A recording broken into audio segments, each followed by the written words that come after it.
All right, everyone. Mark Rogers TV, the voice of college football, bringing you the game we love each and every day here at Mark Rogers TV. Subscribe to my YouTube channel. Of course, like and comment to the videos. And even if you disagree with us, if you love college football, I can't imagine a better place to be with myself and the best bloggers, broadcasters, and writers in the industry. And we are talking nothing but Ohio State. So, of course, we're going to strike up the live stream and the live chat here. And you can go crazy and argue about whatever you'd like to in the live chat. But we are talking Ohio State football right here with three of the best that I can think of. And that's why you were the first three on the list. It wasn't like I had to go to number 37 on my list before I got to you three. So trust me, you were 1, 2, and 3. We got Steve Hellwagon from 247 Sports, Bucknuts. Join him right there. Tony Gerdeman from the Ozone, and Claire Crawford. Join her on Twitter at Buckeye Claire. So this is going to be fun. And I am just going to try to stay out of the way for most of this time and let you guys talk up Ohio State football. But unfortunately, the news of the day is bringing us down before we get to the fun aspect of this. So Steve will, boy, I was going to call you the senior member, but you are senior writer. So I am have leeway to do that. Senior writer there at 247 Sports, a Big Ten senior writer. Unfortunately, we've got some bad news concerning a DUI. Definitely. Ohio State has been in pretty good shape with these off-the-field issues in recent years. There hasn't been a lot of this type of talk, but late this afternoon, we received a report from the Newcastle, Pennsylvania newspaper. Their online component listed Marcus Hooker, the younger brother of Malik Hooker, an All-American for the Buckeyes, a couple of years ago in a first-round pick by the Indianapolis Colts. His younger brother, Marcus, apparently was cited by a township police department near his hometown of Newcastle, Pennsylvania, for reckless driving, as well as a DUI and also underage consumption of alcohol. So some serious charges there for Marcus Hooker. We've talked, we were able to confirm it with people, living human beings in Western Pennsylvania. We did not want to report that until we were able to confirm that it is indeed the Ohio State freshman who should be enrolled at Ohio State and participating in summer activities. But it seems right now, the way things are shaking out, it could have been during a recent trip back home to his hometown in Pennsylvania, where he ran afoul of the law. We don't have a lot of details other than he will make an appearance. I think it's Lawrence County is where he lives in Western Pennsylvania, and he'll be in court July 5th. A family friend told one of our sources they do not expect Marcus to be kicked off the Ohio State team or lose his scholarship as a result of this, depending on how it all works out. So still very early in the process. We're still trying to gather information, but Mark, that's the readers and listeners out there, that's what we know as of this hour. Yeah, so like you say there, Steve, I'm not going to grill you with a bunch of questions because that's just hot off the presses here, confirmed by 247 Sports and others here in the last hour. We also have some good news on the Buckeye front, and of course, there's typically recruiting out there to be talked about, and we typically do that with these three. Tony Gerdeman of the Ozone, of course, joins us as well, and Tony will leave the good news up to you. Yeah, the Buckeyes today got a commitment from 2020 four-star safety Legend Cavazos out of IMG Academy in Bradenton, Florida. I think he's about the number 10 safety in the nation thereabouts, number 101 player. Steve, you might be able to verify that on the composite. But yeah, it's a guy they've been looking at for a while now. They wanted him, obviously, and this was trending Ohio State's way for a while. Talking with another 2020 recruit, Jack Miller, quarterback out of Arizona, this weekend at Ohio State's Friday Night Lights. He mentioned that once he commits to whatever school, one of the targets he was going to go after was Legend Cavazos. And I mentioned to him that, maybe Cavazos might beat Miller to the punch, and that's exactly what has happened. So now I guess maybe the shoe is on the other foot for Cavazos to try to recruit Jack Miller, who will be announcing Sunday, and the Buckeyes should land that one as well. It is a Buckeye Bash here at Mark Rogers TV tonight, talking Ohio State football with the very best right here. So we're going to talk it up. Already have a number of comments on the live stream, and we are just going to cut loose on Ohio State football. Basically, big picture stuff for the most part. Now that we can't break down positions and so forth, but Claire, when did you become a Buckeyes fan? You got to tell us how it all started. First of all, if you just cut me open here, I would just, all of it would be scarlet and gray. I believe that. I didn't have a choice. Like if I can borrow a phrase without really taking anything away from it, I really was born this way as a Buckeye. There was never a chance for me to choose anything else, and I was raised in a family that loved sports. So I've been a Buckeye since day one. I will always be a Buckeye no matter what, and have taught my daughter to do the same. Steve, we'll give you the floor next. Well, I grew up just outside Columbus, about 20 miles south of the city, in Circleville, Ohio, which is known for the pumpkin show far and wide, a kind of a fun festival that they have there each October. But I grew up, first recollection of Ohio State was in the mid-'70s when Woody Hayes was the coach at Ohio State. Archie Griffin was the star player, and really just, as Claire said, by osmosis, you kind of fall into this. And along the way, I picked up the will, the desire to write about sports for a living, and kind of combined the two. I've done a little bit of baseball along the way as well with the Reds, who are also probably right up there as one of my favorite teams as well. But Ohio State has been my primary thing for pretty much the last 30 years. As I joke, I got there in the fall of 1986, and they haven't gotten rid of me just yet. So. I don't think they will for quite some time, and that's a good thing, Steve. That's a good thing for us and people that love the Buckeyes to read your work. There's no question about that. And Tony, before we get to you, because I'm going to work a segue into this, because Claire and I talk about this from time to time. So I try to approach it from a neutral standpoint, and I do my very best to be objective and neutral and cover all of college football, because I could not be pigeonholed into any particular team or even conference, because I just love the game coast to coast way too much. And this is what I'm endeavoring to do. But full disclosure here, Ohio State fan. And I enjoy when people don't know who I'm rooting for, because that's my objective, is to be just that. And Tony, we had a similar conversation before we came on tonight, just in regards to your approach to things. And I think people will appreciate that. Yeah, I grew up in Ohio, Northwest Ohio. You either become a Buckeye fan or a Michigan fan. And if you're the kind of kid that wants trouble and wants to stick out, you become a Michigan fan. And obviously, I'm a good person. I'm a good kid. So, you grow up a Buckeye fan. But, when you're doing the job, win or lose, you got to work. I mean, you got to write about it. You got to cover it. Nothing changes. You still have to go through with it. So you become, at least I do, a little removed from the situation, because life goes on, the game goes on. You still have to write about the good stuff, the bad stuff. You still have to, as I always say, still got to feed the beast. Urban Meyer says the same thing. Jim Tressel would say the same thing about recruiting. You got to feed the beast.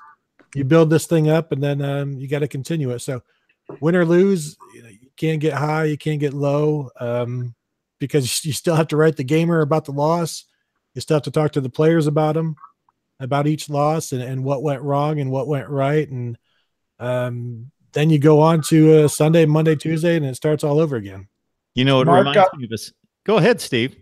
Yeah, I'll just throw in, I think part of the interesting thing that Tony talks about is just how much effort goes into covering these teams. Like he said, I'm looking at my travel already for this upcoming season, and they're going, to Texas for a game. Uh-oh, hopefully we've got Steve. Are you not hearing Steve as well? Correct. Okay. Yeah. We'll keep moving on, and maybe Steve will catch on to that and typically click out and come right back in, and we'll be set to go. All right. I wanted to get to the expectations of this program, meaning the Ohio State program, not Mark Rogers TV, but the expectations. Steve, are you back with us? I think I might be. Hopefully, you are. The only thing I was going to say is, win or lose, the people who pay us to cover the team, which are the fans out there, they just expect us to go and cover the game and explain what happened, why it happened, how it's not going to ever happen again if it's a loss, like the Iowa game last year. And I think one of the other things that's unique about what we try and do is bring that experience, because there's 100,000 people at a lot of these games, but so many more people are at home watching, and they don't get that behind the scenes thing with what the players, the coach said in the interview room, or Script Ohio on the field before the game, or the players singing Carmen Ohio after the game, all these other things that are part of the entire experience. That's what we try and bring to people. So I'm going to throw it out for all of you, and certainly you guys get into a discussion. I'll try to stay out of the way as much as possible and maybe meander in here from time to time. But the expectations of the program, I only liken to Alabama right now, and that means just right now. I'm not elevating Ohio State past a USC or Texas or anything like that all time. But as it currently stands right now, it seems like those are the two programs where a national championship is expected. And it was almost, Mike, it pointed out the state of college football when Urban Meyer almost made apologies after the Wisconsin game and after the USC game in regards to having to state what this team accomplished, being proud of this team and their legacy and their accomplishments for the year, because I think he knew in the back of his mind, people out there expect us to go to the college football playoff and win a national championship. And I am trying to bring some reality to the situation that that's not always possible. It's not our choice whether we can go to the playoff first and foremost. And is this program, and specifically under Urban Meyer, Tony, become a prisoner of those expectations? Well, they are, but when Urban Meyer was hired, he put a target on Alabama, and that's what he was shooting for. But this is also the same guy who hospitalized himself chasing perfection. So he came at it with a renewed perspective that perfection is almost impossible to attain, and it can be detrimental to your health to go all out in an unsafe way. So when he got to Ohio State, it was, Alabama was the example. That's who you shoot to be. And 2014, they beat Alabama, and they haven't been able to recapture that, but they have been expected to every year. 2015, unanimous preseason #1. So yeah, those two. You throw in Clemson as well, but Ohio State, their goal, they'll tell you, is the Big Ten championship. Whatever happens after that, like if you win a Big Ten championship, that generally opens yourself up to the playoffs, and then you go on from there. But yeah, they don't. Their goal is a national championship. They won't say it. Everybody expects that. But they'll just tell you it's Big Ten championship or bust sort of thing. But I think we all know a little bit better than that. So I'll agree with Tony on the point that there's a reason why Urban decides to make the Big Ten championship a goal. Not just obviously because it's a gateway to then further into the playoffs, but it is actually a huge accomplishment. And all of us on this call today can remember when the Big Ten championship was a much bigger deal than it is now. And the only reason that it's not a quote bigger deal is because of how the current college football playoff system is structured. So as much as we are all maligning the fact that, it was just the Big Ten championship, it's still a big deal. And those of us who were fans back then, I think still hold a special place in our heart. And the difficult part was not being able to feel like we could fully celebrate that as fans or fully have our hearts into it as fans that they won the Big Ten championship because of the little, asterisks because of the playoff system. And if Urban Meyer is a prisoner right now to anything, he's a very well-paid prisoner. So he definitely is. He earns his paycheck. And as far as him, the taking better care of his health. I think part of that, which has paid off in spades, is him doing really just excellent work creating more delegation to assistants. And it's paid off in recruiting. It's paid off into getting better assistants in, knowing that they have a commitment to the program for at least 2 years, and then moving on to bigger and better things. And it's much like recruiting athletes. If you can recruit assistants and say, hey, look, this guy moved on to the next level, or this guy moved on to be a head coach, or in a bigger program, obviously not bigger than Ohio State, but obviously at the next level. I think that is a huge piece of how he's able to start taking care of himself better. So that's my 2 cents on Urban. If he's a prisoner to anything, I think it might be to now having to play politics with campaigning, now that the Big Ten championship isn't, the end all be all because of the precedent that was set by Ohio State, that he now has to start during press conferences, plant little seeds and manipulate the game in a different way. Steve, before we let you cut loose here, I think that's a good message because, number one, the Big Ten championship is tangible. That can be controlled. You can only blame yourself if you don't win the conference championship. The playoff, you can't do anything about, as we've seen. And it's very ironic that over the last 3 years, Ohio State has been the wild card team. They have been the controversial team, whether in or out. 2015, out, but probably the most talented team in the country. 2016, they got in, then they get blown out. Controversy as a non-champion. 2017, a champion of maybe the best conference in America, left out. Controversy again. 3 straight years. Yeah, no question about it. It seems kind of fickle who gets in and who doesn't.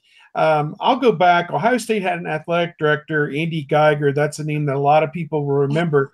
He was there from 1994 until 2004. He was replaced by Gene Smith, who's now been there 14 years and has done an outstanding job. Both of them, really, when you think about the job over the last 24 years that the two of them did, dragging and pulling Ohio State into the modern era of college athletics and embracing so many different changes that have been, maybe not so good for the purists or for the people who followed football in the 70s and 80s, but have brought Ohio State to the cutting edge of this entire industry, for lack of a better term.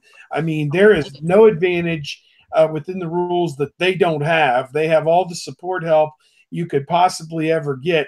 Well, Andy Geiger, one of the interesting things he said was the Big Ten championship is what sustains us. It is what we are after every year. And of course, he was saying that even before the bowl championship series had come online in the late 90s and kind of changed the landscape. You no longer wanted to go to the Rose Bowl if it wasn't the championship game. You wanted to be at that other bowl game. So it kind of changed the whole thing. The Big Ten championship, Ohio State went from 1986 to 1993, spanning the Earl Bruce and John Cooper turnover there. They didn't win the Big Ten championship 7 years in a row. So they know a little bit about what Michigan is kind of going through right now. It's been 13 full seasons that Michigan hasn't won the Big Ten championship. And you got to think that at some point is going to change. I mean, they've won more Big Ten championships than anybody, but right now Ohio State is the roadblock in their way as well as anybody else.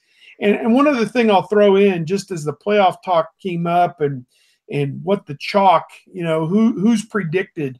A year ago, guys, at this time, the predictions were Alabama, Florida State, Ohio State, and USC in some order. Well, Washington State happened to USC early in the season, and they were gone. Florida State, their quarterback was injured and gone after playing Alabama in the first. They could have withstood that loss and still made it to the playoff had they won out, but without the quarterback, they didn't do it. And of course, Ohio State lost to Oklahoma and Iowa. So instead of those 3 schools, 3 other schools made the playoff. And as I look at the magazines, like I got my Phil Steele's is right here. I got the Bible. And, all the magazines right now have, there's got it too. Alabama, Ohio State, Clemson, Georgia, and Phil Steele says Washington instead of Georgia, I believe. But those are routinely the top 4. And on June 27th, man, it just seems, how could it possibly be anybody other than these 3 or 4 schools? Well, I got news for you. Probably only 1 or 2 of the 4 that we're really looking at are going to be there when it comes playoff time in 2018. You hit on something interesting there, Steve. This program has been the flag bearer for this conference longer than any other program in the country currently. We think Alabama's the entirety of the SEC, but it was a short 10 years ago, or a long 10 years ago, that Urban Meyer was finishing up in the SEC, and there was a battle for supremacy, and Nick Saban was just taking over and won his first national championship actually in 2009. So for Bama, it's been about 9 years that they've dominated the SEC, and Auburn's won a championship during that time, and some other teams have taken their shot, and most notably Georgia last year. But it has been Ohio State since basically 2005. Yeah, they didn't win every Big Ten championship in there, but they had like 1 year droughts, and that was pretty much it since 2005. And you can't point to any other conference in the country and say one team. It's been Clemson for 3 or 4 years, but before that it was Florida State. It's Oklahoma, but it was Texas 5-6 years ago, and of course they were in the title game in 2009. You could point to every other conference. It's been taking turns at the top, except for the Big Ten. This program has been the flag bearer for 13 or 14 years. Yeah, even back to 2002, really, the national championship season. In that 15 years, I suppose that they've won 10, maybe 10 or 11 Big Ten championships in that time. With Oklahoma right now with the Big 12, they're kind of on like a Bill Self Kansas basketball type run where they are 1 or 2 in that conference almost every year right now. But I would agree with you that really in the last 15 years, no one has led their conference like Ohio State. I wouldn't use you could use the word dominated if you want, but has been the clear, I like the way you put it, the clear standard bearer in that time. You know, for me, the irony of it is the Big Ten is harder to win than it's ever been. Yes. And it almost means less than it ever has. You know, because Jim Tressel could win a Big Ten title in 2005, losing to Penn State and tying and winning a co-title with Penn State. Their titles. And so it should mean more. I think it means more for Meyer. I mean, Steve, you remember, and obviously it was more than just a Big Ten title loss, but the 2013 Big Ten championship game against Michigan State, after the game, devastated. You know, Braxton Miller was devastated. Ryan Shazier, they were all just devastated. I mean, there's no other word for it. And yet that cost them a national title shot, but it also cost them the Big Ten championship. And you could see that it meant something to them. And then when they do finally win it in 2014, the players are going crazy. You know, Von Bell, Tyvis Powell are running all over the field, holding up the Big Ten signs. And yeah, it's harder than ever to do. Yeah, it's harder than ever to do, but I guess people on the outside think of it less than they ever have before. But Tony, if the Big Ten is cannibalizing itself, it means the Big Ten is garbage. But if the SEC is cannibalizing itself, they're the most dominant conference of all time. I'm just saying. If you can win the SEC, you got to be one of the top 2 teams in the nation. Right. Have to be. And if you finish second, then you're the second best team in the nation. Perfect. Oh boy, here come the stream of I knew it. Yeah, it's going to go cut loose now. I have had Michigan fans tell me, a number of Michigan fans, not just 1 or 2, dozens, tell me that for some reason Ohio State's more fascinated with Michigan than Michigan Ohio State. Is that true? Well, yeah. I mean, I'll just answer this. At the Ozone, we have written a Michigan Monday column since, I don't know, 2003 or 2004 after every Michigan game. And it's very well read, but it's also very well read by Michigan fans. So maybe Michigan fans are infatuated with what Ohio State fans think of Michigan. Yeah, Ohio State fans are, well, they enjoy talking. I'm guessing maybe, Steve, 20 years ago, Michigan fans enjoyed talking about Ohio State a lot more than they do now. Correct. Yeah, I go ahead, Claire, if you have a thought, and then I'll throw in something.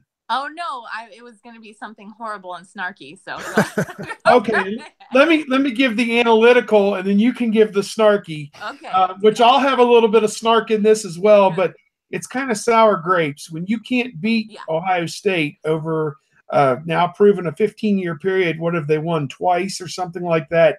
I think that you try and diminish what the rivalry means. You try and diminish the rival and say, oh, well, it didn't mean anything for us.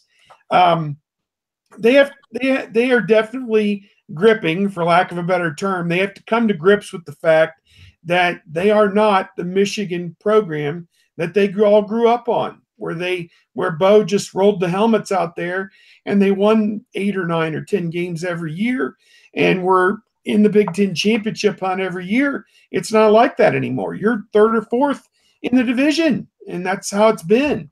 And so they're looking up at Penn State. They're looking up at Michigan State, who went into Michigan last year with a team that nobody thought should even be on the same field with them and beat them. So and certainly looking up at Ohio State. I mean, there's no question about it.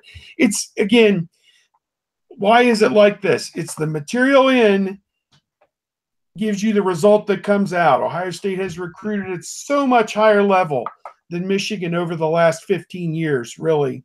And that's why the results have been where they are.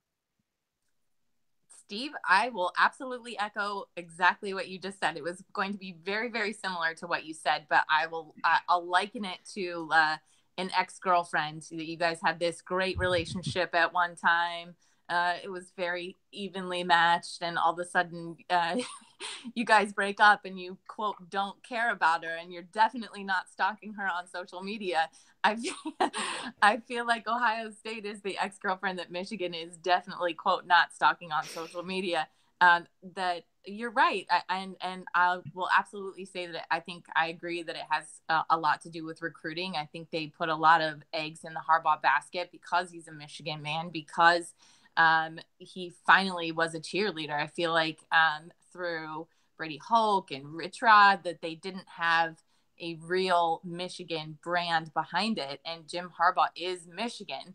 And the fact that the Crazy Clown Show hasn't ended up paying off what they had invested in him emotionally, I'm wondering what the threshold is about what they can tolerate and how long before the fans really start demanding more, which they absolutely should. Michigan is a blue blood program, say that 10 times fast, and they have all the potential in the world, which is an awful word, potential, to become that type of program, and they deserve to be on top of the heap. But they have a lot of things to address. Hopefully the quarterback situation is with Shea Patterson is going to be really something that's going to start catapulting them. And Ohio State wants it to be a great rivalry. It will always be the best rivalry in sports, in my opinion. But it's definitely Michigan needs to start holding up their end of the bargain as far as making it competitive. I'll just throw in, there have been years where Ohio State beats Michigan and gets absolutely no rub from it. In 2014, Michigan, I think, ended up 5-7 when Ohio State beat them, obviously in the championship season.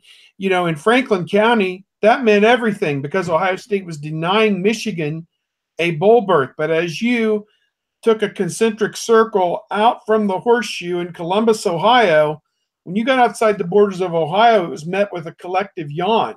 You beat a 5-7 team. It meant nothing, didn't help your cause to get in the playoff. And honestly, going into the week, everybody knew they had to put a pasting on Wisconsin to kind of make up for it and get past Baylor and TCU, because the Michigan win that year meant nothing in the overall scheme of things. All right, Claire, next time you work in blue blood program, if you want to work in maize and blue or go blue into the blue blood, that might even ramp up the level of difficulty. I know that's not going to happen. I am going to go to the live chat. There are probably hundreds of comments. I'll pick out the best ones. I'm going to ask, though, and everybody should be able to answer this question. The very first comment is the score of a football game. Guess what that score is? 41-14. No. You're along the right lines there, Tony. This is the score that was emblazoned into all of our skulls last year. 55-24. 55-24. I see 55-24 every time I open up any kind of a live stream or a chat, even if I'm not talking about Ohio State. I see 55-24. I'll throw in that this kind of goes back to my commentary a moment ago about chalk and just expecting it to happen because we preordained in March, April, May, June, July.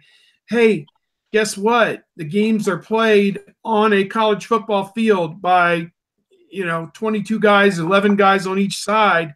And at the end of the game, the team with the most points gets credited with the win. You have to go out. You beat Penn State 39-38.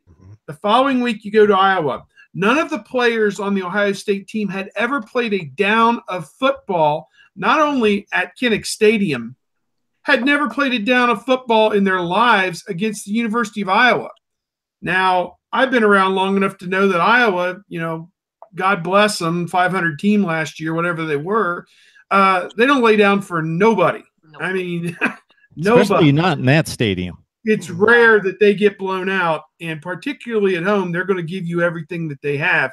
So it was a little bit of a hornet's nest, I think, in the smart fans' vernacular, and their thought was this was a complete setup. And they moved that game to prime time on 6 days' notice. When we left the stadium after the Penn State game, we didn't know the time of the game. It was in my story. We don't know the time of the game yet. Then, lo and behold, it's a night game at Iowa City, and they throw a pick six on the first play of the game, and they were never in it. I mean, my favorite joke of the whole thing, Mark, is they reported the officials came into the locker room a half hour before the game, and they told Greg Schiano and Bill Davis, the brain trust for the Ohio State defense, that tonight we're going to play with a special rule. The tight end will be an eligible receiver tonight. So please plan accordingly because that's how they defended it. Absolutely. It was something else to watch, that's for sure. So the same Big Poppy JT asked the first question, and this a little bit less sarcastic, and anybody can take this one. Will Shaun Wade start this year? He might be the number 4 corner. So he could be like with the Ohio State cornerbacks they have a 3-man rotation, so they consider it 3 starters. He would have to get into that group and either beat somebody out like Jeff Okudah as the number 3 or play well enough that they want to go with 4 guys, which certainly could happen because he was as ballyhooed as Jeff Okudah as recruits. And he had a great freshman spring, just like Okudah did, but he had an abdominal tear, so he missed the season. Bounced back well. And expectations are high. I just don't know if they're going to want to go that deep at corner this year. Wes Anthony is asking, would you like to see a Clemson-Ohio State rematch in the college football playoff? And, of course, we know what happened last time, and that's why it's being asked. I think Ohio State wouldn't mind it. Yeah. Go ahead, Claire. No, I'm just saying, there's not a single guy on that team. There's not a single coach that's afraid of any team that doesn't want to see a rematch. It's not about retribution. It's not, and Clemson fans are fascinated with this. And Mark and I have had this conversation ad nauseum about Clemson fans for some reason. There's not a single guy on that field that's intimidated by another team. They should have a healthy respect for every single opponent, and they do. And that's why they prepare each and every week. And that's why they practice so hard. But absolutely, a rematch would be amazing. There's not going to be anybody that's shaking in their boots because no, we don't want Clemson. The only thing I will throw in is Clemson. I'm not sure if they know who their quarterback is going to be, Kelly Bryant or the freshman Trevor Lawrence. But as I look at their 2-deep in my handy-dandy Phil Steele, I see the names of Clellan Farrell, a defensive end, and another guy whose name might ring a bell, Christian Wilkins, a senior, 6'4", 300. I think both these guys are projected first-round picks. And when I posted that Ohio State, Phil Steele said that they had Ohio State had the number 2 defensive line. Somebody came on our site and said, that's crazy. They're the number 1 defensive line. I'm like, no, I think the guys from Clemson who dismantled Ohio State just 18 months ago in the semifinal game are still there. I think they're number 1 until somebody knocks them off that pedestal. Agree. So yeah, think about this. If a particular unit, positional unit, had 3 of the top 10 players at that position, they would be considered pretty good. Now, I don't put a whole lot of stock in Sports Illustrated's top 100 players, but they do know something. So they not only put Clemson's 3 defensive linemen in their top 10 as a defensive line, they put them as 3 of the top 10 players in the country, regardless of position, on 1 defensive line for 1 team. That's crazy. That is crazy. I see Farrell had 18 tackles for loss last year. So, and I know Wilkins is a monster at defensive. Yes, along with Dexter Lawrence and Austin Bryant. They're 4 of the top 30 players in the nation, regardless of position. Wow. So according to a Too Bad 28 here, he says the expectations for Mark Rogers TV, he's got the most talent, so national title or bust. Apparently, Too Bad 28's internet only gets 1 channel. To hold me to that standard, but I appreciate it. We got people talking about the Chicago Cubs. I don't know that belongs. All right. Let's go to, I want to hear about Urban Meyer's legacy because I'm not seeing anything else on here, but I'll continue to monitor the chat. Tony, Urban Meyer has the best winning percentage of any modern football coach. Like he's right up there, like in the top 3 of all time. And you've got to go back to all the black and white stills and the Babe Ruth kind of moving footage that's 50 miles faster than it should be to compare him to these other guys. Now his detractors will say 3 national championship and Nick Saban has 6, and we can go into the full comparison, and most people would consider Saban 1, Meyer 2 because of that statistic. But if he walks away tomorrow, a la Bob Stoops last summer, out of nowhere, the legacy is pretty well entrenched.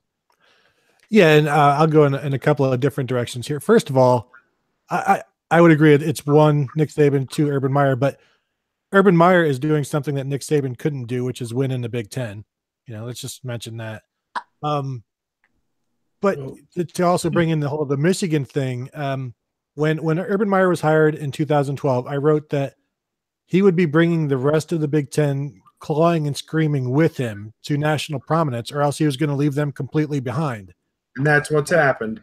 And especially if you look at the coaches in the Big Ten West, everybody is improving there. They're using that Big Ten money. Same thing is happening in the East. When Michigan is your number 3 or 4 program in a division, the entire conference is being lifted up by that. So, and these are all responses to what Urban Meyer has done, because he will leave you, but he would have left everybody behind. And what he's doing already is bad enough. And so you have to keep up. You have to compete with him. And the good thing is the Big Ten has the money to do that. Every program has their ability to keep up. Look at the crazy facilities at Northwestern and their practice facilities now, spending all kinds of money on prime real estate. Minnesota, everybody has upped their game. And I think Urban Meyer's legacy involves Ohio State, but ultimately, maybe in a larger picture, it's going to involve the entire Big Ten. Yeah, 7-1 in bowl games, I think last year was the record.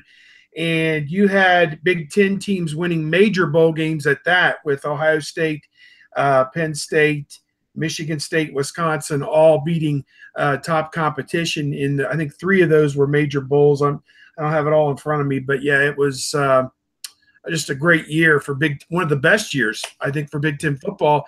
They had, what did it turn out? A 12-win team. Wisconsin, did they win 13 games? They won 13. They won 13 games. And then you had Penn State that won 11, and 2 of their 2 losses were by a combined 4 points, or there in the playoff. I mean, just kind of a crazy happenstance the way it all worked out. Maybe they're in the playoff if they would have scored 2 more points against Ohio State and gotten into the Big Ten championship game. All right. Who does Dwayne Haskins remind you of? I'm being asked this on the chat. Is there a comparison out there? I think the easy comparison is Cardale Jones, because he moves well enough and he's got a big arm. He's got the biggest arm since Cardale. And when you think of what the offense will look like, I think everybody kind of imagines the 2014 postseason with the downfield passing attack and not necessarily as much read option, where you just instead they'll just be handing the ball off. So I think that would be the ideal situation. But then I always, when I talk about this with people, I remind them that Cardale Jones was there in 2015 as well. But the missing part was Tom Herman. And I think Ohio State's offensive brain trust is better equipped this time around to handle somebody like Dwayne Haskins, as opposed to how they were in 2015 with Tim Beck and Ed Warner. I would agree. A little bit like Cardale, maybe not quite as big as Cardale. No. I think Cardale was probably in the 6'5", 240, 245 range. And here Dwayne is listed at 6'3", 218, I believe, somewhere around that. Probably not as good a runner as Braxton Miller and J.T. Barrett has been, but probably a little better thrower than those two. And, he's operating without a net. They don't have Joe Burrow there anymore. So if something were to happen to him, it could be a catastrophe along the lines of what Florida State had last year with their quarterback going down. So you don't want to see anything like that obviously happen anywhere to anybody. But Ohio State would be susceptible, I think, if a lot of hopes are pinned on Dwayne Haskins at this point. And I was thinking about this. If they lose a game this year, I don't think it's going to be because of something Dwayne Haskins does or doesn't do. I think it's going to be because some other part of the team just was not up to standard on that particular day, and that could be the offensive line, it could be the linebackers, it could be, name it. Or last year, guys, this great defensive line, Hubbard, Lewis, blah blah blah blah blah blah, couldn't get to Baker Mayfield, and they couldn't get to Stanley at Iowa. They got manhandled in those two games. Greatest defensive line they've ever had couldn't get there in the two losses. And don't tell me about the pain. Show me the baby is kind of my feeling at this point. But when you do talk about who it could be or what could go wrong, it's the offensive line or the linebackers. Those are the two first thoughts, and you assume that everywhere else they'll be okay. But those are the two biggest question marks for me. Mark Rogers TV talking Ohio State football. We've got Tony Gerdeman on the line from the Ozone, Steve Hellwagon, senior Big Ten writer, 247 Sports and Bucknuts, and Claire Crawford. Join her at Buckeye Claire on Twitter. Somebody hates Clemson, somebody hates Ohio State. We've got all sorts of comments coming from Alabama fans and others. The SEC love and hatred, both ends of the spectrum, as we would expect. Let's see. Looking at favorite tradition, Claire, you would be the best person to put this one out to first and foremost, I think. First of all, you're asking me to pick my favorite child. Okay, give us a list then. Your top 17 of the 20 or 30 great traditions. Pick one, Claire. Right. No. So right. Exactly right. I'm gonna go really nerdy. I'm gonna pick dotting the I, just because I'm kind of a sucker for the pageantry, and the band is just such an integral part of anyone who goes to a game and who loves Ohio State. Doesn't just love what's going on, during all four quarters. You love the atmosphere that's going on, this collective consciousness. And there's not a band that's like the best damn band in the land. There's nothing like it. And it is such a dramatic thing to watch the drum major lead them out there. And it is such an honor, not only within the band, but to the civilians, that the very few that have been able to do it. I don't know why. It's just very dramatic and special, and it's one of my favorites. Tone? I'm with Claire. No matter what's going on in the press box, just got back with the food, plate of hot dogs, whatever. Once the band is out there, I mean, I'm watching Script Ohio, and you watch it all the way through, and you stop what you're doing. And that's the way when I was a freshman, once you start hearing the band come through the tunnel, I mean, you're clapping along the entire time. And tell you what, that's a lot of clapping when you're clapping with Script Ohio. So yeah, for me, I mean, the band, and then halftime shows. Sometimes there are some really remarkable things to watch there. So that's the first thing that comes to my mind is Script Ohio. And it's this is supposed to be football, and, it's supposed to be this exciting thing. And then, we're talking about the band, but that's part of Ohio State. Yeah, there are so many great traditions, I think, linked to Ohio State. The senior tackle dates back to the early 1900s. Francis Schmidt in 1935 brought on the gold pants tradition. When they beat Michigan, each of the players gets a little pendant that has the date and the score on it of beating Michigan. You beat the gold pants off of them. So there are so many great traditions. The ramp entrance, the skull session, the concert by the band across the street at St. John Arena before the game. So many of these things. Hang on Sloopy. They typically play that at the end of the third quarter. It's kind of taken on the jump around type thing from Wisconsin at this point. The one that kind of caught me last year off guard, I have to tell you, they played Illinois in a driving rain and just beat them like a drum. The final score was 52-14. It was 38-7 at one point, and so the result was never in doubt. But it was pouring down rain, and when the game ended, Ohio State and Illinois have their own little tradition called the Illibuck, this wooden turtle, and Ohio State has. I can't even remember the last time Illinois beat Ohio State. It's got to be 10, 12 years ago. 2000. Thank you. Got it. When the Juice got 07. Yeah, the Juice Williams game. He held onto the ball the last 8 minutes of the game and ran out the clock. Exactly. Went to the Rose Bowl. And then the Zucker screaming at his SID as she was trying to get him on ABC and so on and so forth. But at any rate, they beat Illinois last year, and they hand the Illibuck to J.T. Barrett, and it is pouring down rain. Any rational thinking person would say, okay, guys, I'm out of here, and head up the tunnel for dry conditions. But they stood out there, and they sang Carmen, Ohio in the rain, just pouring down rain with whoever was left. And to me, that's probably, after a win, particularly, let's say, a primetime game, either at home or on the road, they do it. They meet with their fans.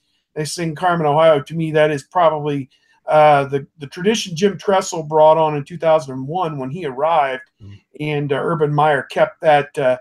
He said that, when he retained Luke Fickell after Fickell was the head coach for 1 year, after the very first game that they played, he looked at Luke Fickell and said, well, what are we supposed to do now?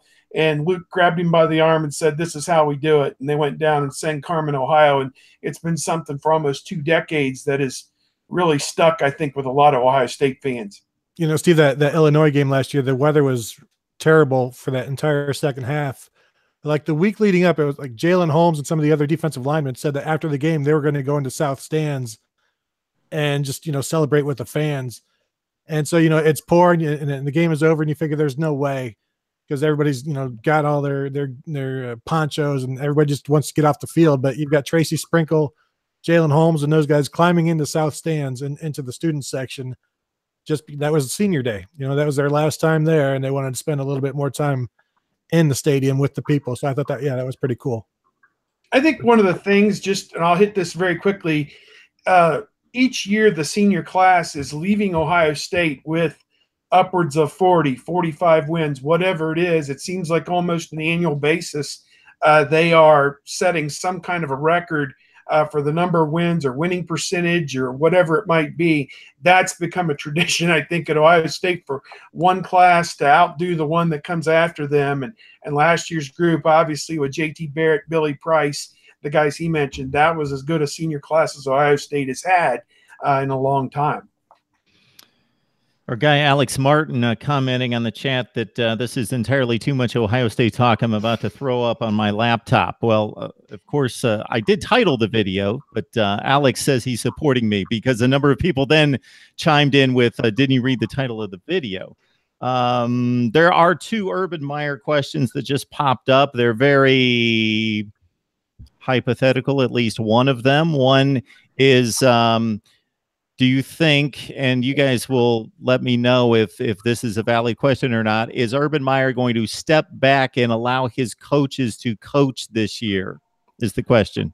I hear that all the time, and he does. Go ahead, Claire. Right? Go ahead. No, I alluded to it earlier, and Tony did as well.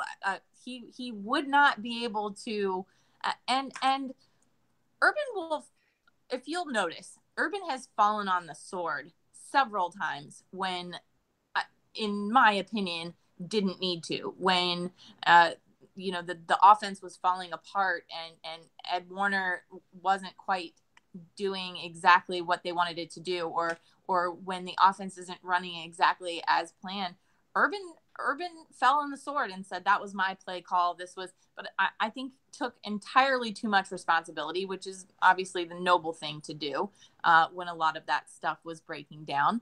But in reality, he has had to delegate more to his assistants. It's been incredibly necessary, and it's what if you've missed it earlier in the conversation that we talked about, it's paid off for him in spades to delegate more and to let his coaches coach.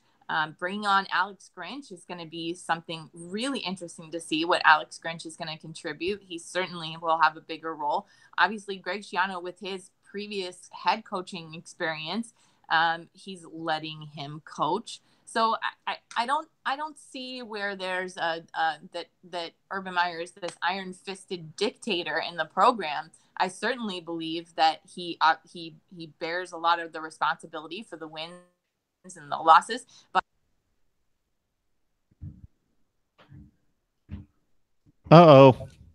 Tony, you may have to pick up from there. Yeah, well, the thought that Urban Meyer is this, iron fist. I mean, he does have final say. I mean, it's his offense. It's although he says it's the Ohio State offense, but it's Urban Meyer. And I think people, when they're not throwing the ball as much as they want, or they're running JT, that's Urban Meyer's call. And they devised these offensive plans during the week, and Urban Meyer is heavily involved there as well. But, just because they're not throwing the ball 50 times a game, they think that Kevin Wilson doesn't have his input or Ryan Day doesn't have his input. But it's a collective unit.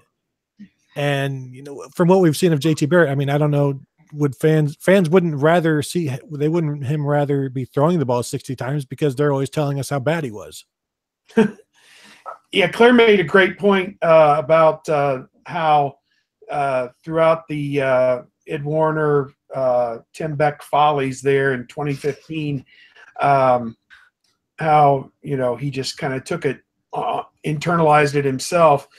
I think that the game that could be studied until the end of time that was as regrettable as anything was the 2015 Michigan State game, because they had it all right there lined up to repeat as the national champions. They really hadn't played all that great the entire season, and there were little wrinkles here and there. I mean, when you have Cardale Jones start the season as the starter, pull the plug on him with JT Barrett. JT Barrett gets a DUI charge and sits out one game, and then you shove him back in there. That's a lot of dysfunction. And so unfortunate the way it all turned out, obviously, that they were not able to repeat. But that 2015 team with Bosa and Elliott in their best college football season, you would think, wasn't in the hunt. So that's one of the best teams Ohio State's ever had, on paper at least. along with several others. But then you look at 2014 and you're like, well, how in the heck did that happen? I think the lesson that we get from all of this is what's written on paper and in these magazines is wonderful. It's great. It's really neat. But after the first week, a lot of times you can take what's written on paper in the magazines and crumple it up and throw it away, because when the rubber hits the road, it's who put the most work in, who wants it the most. Those two things that I don't think anybody can measure, and who's most prepared when it comes time at the end of the year to beat Michigan one week and beat Wisconsin the next week and then beat Clemson in the semifinals and then beat Alabama in the national championship. That's when you know you have a true championship team. It is such an onslaught to go through something like that, like they did in 2014. And that 2014 team was hungry, and they overcame some adversity. The 2015 team was fat and full of themselves. They were ready for them NFL paychecks, babe. Yeah, and started the season with several suspensions, and everybody was looking at the NFL, and you saw the result. So there's a little bit of luck and circumstance involved in all that, and you guys know that as well as I do. Ohio State in 2015, Alabama in 2015, if you look at their schedules and their results and watch the season play out as we all did, they basically played the same regular season. This is the difference. Ohio State lost to the wrong team. If Ohio State loses to Rutgers and beats Michigan State, they march on to the Big Ten championship game. But they like, it's kind of ironic that just a few weeks prior to that debacle on the last-second field goal against Michigan State, Ohio State fans were doubled up laughing at Michigan losing on a botched snap that obviously the kicker, if the punter would have just fallen on the ball, the game would have been over, but he tried to get rid of it and threw it up, and Michigan State runs it back for a touchdown. Michigan State also lost to Nebraska. If Michigan wins that game, Michigan State's out with 2 losses. Obviously, Ohio State wins the head-to-head against Michigan. That's a game that knocked Ohio State out of the playoffs. At the same time, Alabama played the same exact season as Ohio State. They lost 1 game. They lost to Ole Miss, but Ole Miss went out the next week or a couple weeks later against an Arkansas team that was decent, and Arkansas had a 4th and 25 in overtime to try to win the game. Otherwise, Ole Miss wins, and Alabama doesn't go to Atlanta in the SEC title game. But Alex Collins or Hunter Henry throws the ball over his head, and Alex Collins scrambles around for it, and Arkansas converts a 4th and 25 to beat Ole Miss that sends Alabama to the SEC championship game that gives them the pathway to get to the playoff. I think go ahead, Steve. I'll just throw in, I think there are some potential for those kind of curveballs to be coming down the line, I think, in Big Ten football this year, because I think 2 of these top 4 teams in the East have to play Wisconsin in the regular season, whereas Ohio State doesn't. I think it's Penn State and Michigan have to play Wisconsin, and Michigan State and Ohio State do not. And that could create some leeway for some of these teams, that don't have to play Wisconsin. You don't get beat up, and you don't risk that loss that can take you out of the division race. Yeah, so who are we most leery of in the Big Ten Eastern Division? Michigan State brings back the most starters, but don't consider to be the most talented. The Shea Patterson factor at Michigan is going to be fascinating because the Michigan roster seems to be the closest to Ohio State's. And Shea Patterson played 10 really good games at Ole Miss, but it's not like he's a legend. He's kind of made out as some kind of legend. He will be most likely drafted in the top 10 picks of the NFL draft, and he's got all sorts of talent and reminds me of Russell Wilson in the way he can reverse fields and run around, but also wants to be a pass-first guy. He's not a crazy guy throwing the ball all over the place or a running quarterback. He's a pass-first guy, but he has that kind of agility and elusiveness. And then you got Penn State, who lost their star and lost some key components at tight end and wide receiver and on defense, but bring back Trace McSorley, the best quarterback in the Big Ten, at least last season. I think the one thing when you ask Buckeye, the football players, where's the toughest place to play, they all say Penn State. They love playing there, but it's a difficult place to play. They're not going to say it's East Lansing, which is where they have to be, where they play them at Michigan State this year. They would never say Ann Arbor, but Michigan comes to Columbus. So I think that the biggest game, or the most important game, is, it sounds odd to say, but the Penn State game is going to be the most difficult game for Ohio State, I believe, simply because it's on the road, which for me, road and home is what I look at pretty much first and foremost. And it's Penn State, like you said. It's that crowd. It's Trace McSorley, who can make something out of nothing. Yeah, they've got to replace a bunch of talent, but we've seen worse Penn State teams play well against very good Ohio State teams in Happy Valley. So I think that's going to be the most difficult test for the Buckeyes this year. I'll throw in mine as Michigan State. 19 starters returning. Brian Lewerke back at quarterback. They have incentive to beat Ohio State. They lost to them at home the year before, 17-16. And in fact, Ohio State has won its last 6 trips to East Lansing dating to 1999. And of course, last year, Ohio State kind of rubbed their nose in it a little bit, 48-3 in Columbus. Really handed Michigan State a devastating, blowout loss. So I think Michigan State is going to be fired up when Ohio State goes up there. That game is November the 10th. And obviously, I think Michigan's going to have probably the best season of the Jim Harbaugh era. Could win 7 or 8 Big Ten games, and it could come down at the end of the season to Ohio State and Michigan to determine who represents the East, as far as I'm concerned. But playing at home at Ohio Stadium, I have a hard time believing that Michigan's going to go in there and come out with the win.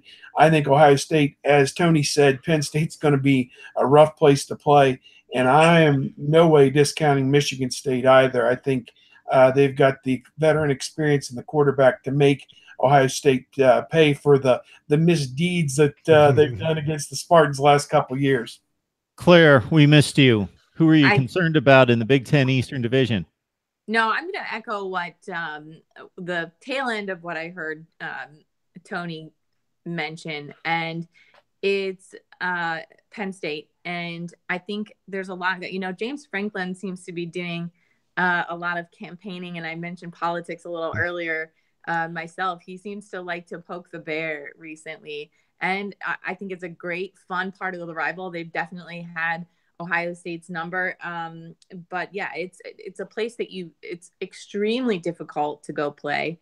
Like we mentioned with Kinnick Stadium earlier, Happy Valley is just swarthing, and Joe Dexter is going to hate me, Tony, for saying it because he hates Penn State and Penn State fans. But it's going to be a really rough road trip. And I think, like you mentioned with Trace McSorley, he is on a really excellent trajectory to improve, and he's got a lot more weapons around him.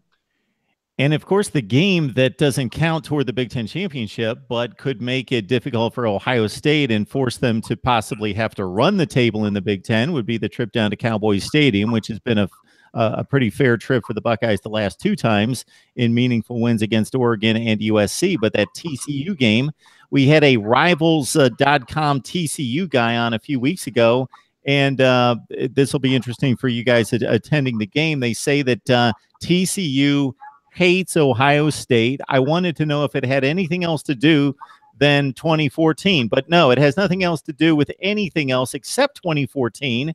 I pointed out that why is the grudge against Ohio State when Oregon had 1 loss, Alabama had 1 loss, Baylor, TCU, Ohio State? Why was Ohio State the target? Oregon, Alabama given the free pass into the playoff, but their hatred is all focused on scarlet and gray. You would think that the hatred would be focused on one of the 3 teams that didn't win the whole thing. They didn't go through and actually win the title. Yeah. Or the actual selection committee. Maybe just be angry at your own team for losing, because with Ohio State fans and that complain about the playoffs, you just point back to the 55-24. That's all you got to do. 55-24. That's why you didn't get your national championship. you can always point the finger back where it belongs, and it's some loss somewhere along the way that you shouldn't have had, or you didn't. It was a win that you could have had that you didn't get. And for Ohio State, that's Iowa. For TCU, they have their own issues, but they have an opportunity to prove themselves this year. TCU is going to be a fun game, I think, at the Cowboys Stadium. Honestly, they went out in their bowl game and beat Stanford. Stanford was ranked number 15 in the country in the bowl game that they played. It was the Alamo Bowl down in San Antonio. So they had a little bit of a home field advantage, perhaps, but they also beat Oklahoma State, which was a very good team earlier in the year. West Virginia was a good team as well that they beat. Lost at Iowa State, and that was a killer, I think, for them, although they still made the Big 12 championship game. Lost to Oklahoma in the regular season, lost to them again in the Big 12 championship game. Neither of those games were particularly close, and Ohio State obviously knows all about Oklahoma. So I think the win over Stanford, though, gives TCU the kind of credibility. I think had they lost that game, I think Ohio State fans, Ohio State players subconsciously might be saying, oh, we're going to go down here and roll over this team. Well, it's kind of the Iowa analogy. Again, Gary Patterson's teams, they don't roll over for anybody, and they're going to hit Ohio State in the mouth, and Ohio State will be away from home.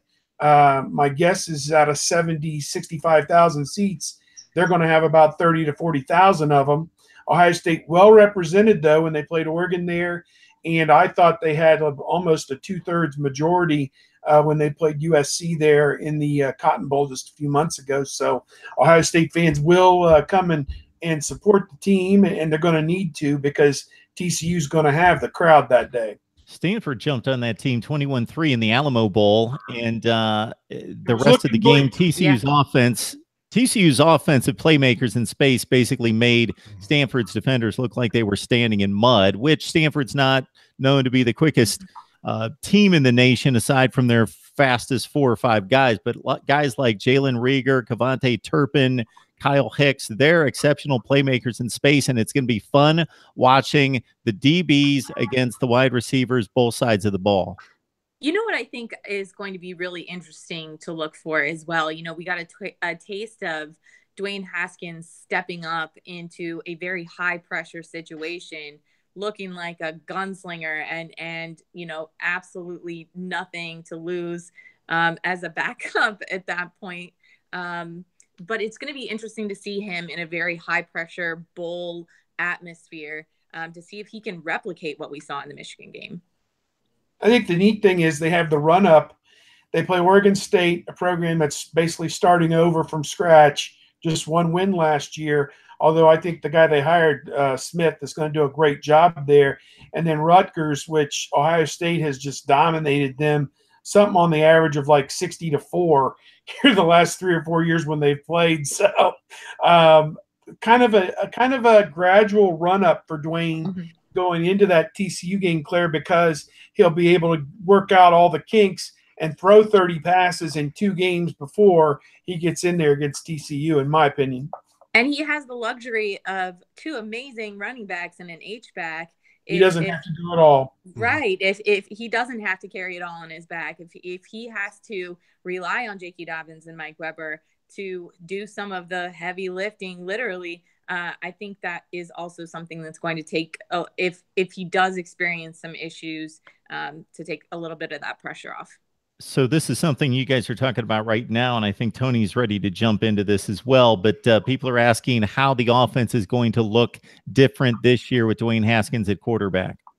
Well, it's going to look different in theory, because Dwayne Haskins won't be running the ball 20 times in close games.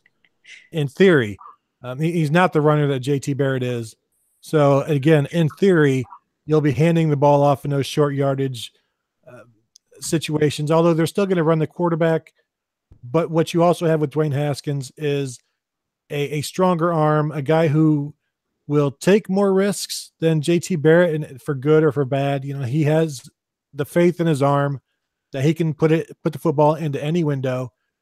So you don't want to hamper that, but you don't want him to be some freewheeling guy. But he's going to throw the ball downfield. He'll stretch the defense more than JT Barrett would, because you send the receivers down the field, but JT Barrett's not the guy that's going to be necessarily looking to throw into double coverage, and defenses knew that. So you're going to stretch it wide, stretch it far, and then get Paris Campbell involved somewhere over the middle. And there's going to be a lot of weapons for the offense, and you've got 2,000-yard running backs. So it's going to look similar because it's, as we said earlier, Urban Meyer's offense. But I think the major difference is don't expect Dwayne Haskins to rush for 800 yards this year. Something will have gone terribly wrong if Dwayne Haskins runs for 800 yards this year. Unless it's 2 400-yard games. Right. Yeah. I'm going to throw in, I think Dwayne may be in a position, if he stays healthy, he could threaten the school's single-season passing record for yardage this year. I think they could average around 250 yards passing a game. And we know they're going to be able to run the football, or you believe with the offensive line and Dobbins and Weber that they're going to be able to run the football. But I think they're also going to be able to throw it. And the one last thought I would have on that is watching that Michigan game. He hits KJ Hill in stride for a big play, and he also hit another receiver. It's not coming to my mind right at this point, in stride. So the guys were getting great yards after the catch.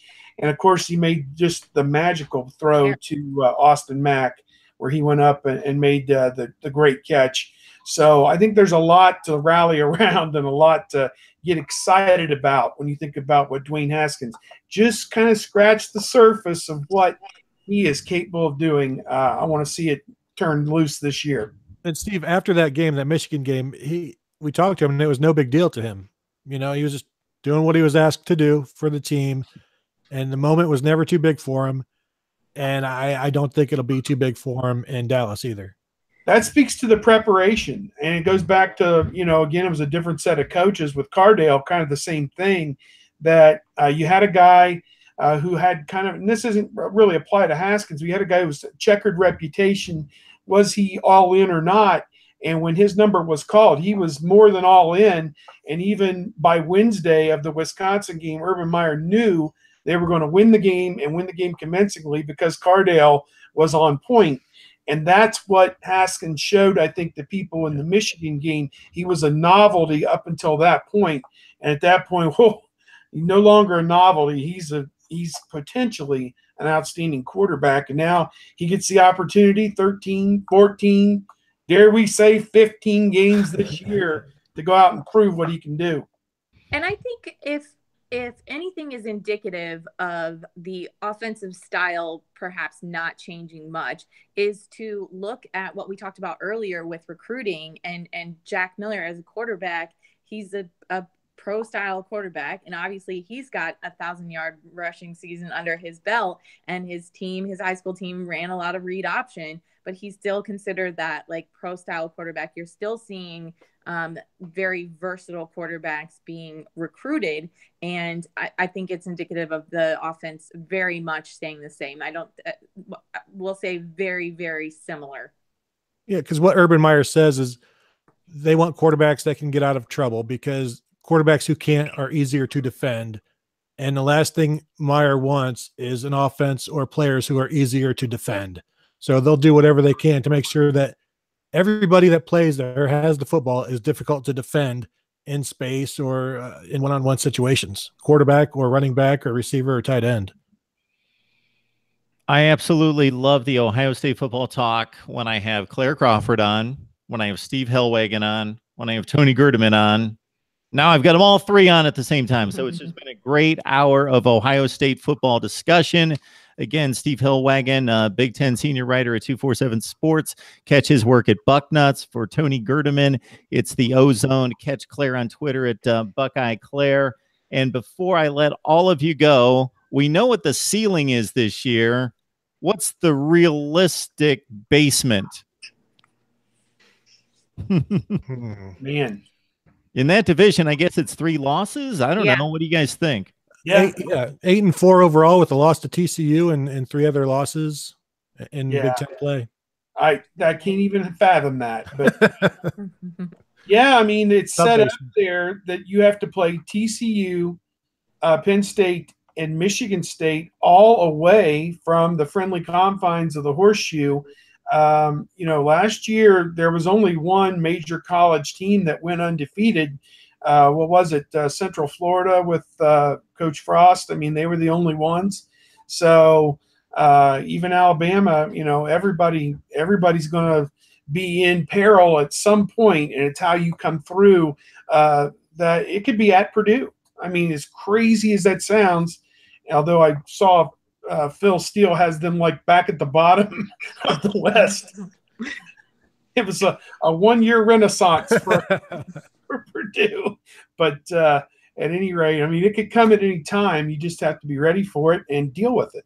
A couple people on the chat threw out one other team in the Big Ten, just because I think, number one, they've had 2 good recruiting classes. Number 2, there's a national publication out there that actually predicted this is a loss for Ohio State. So who do you think in the Big Ten I could be referring to? Is it a team on the schedule or a team that they'd play in the championship game? They're on the schedule. It's not Wisconsin or Iowa.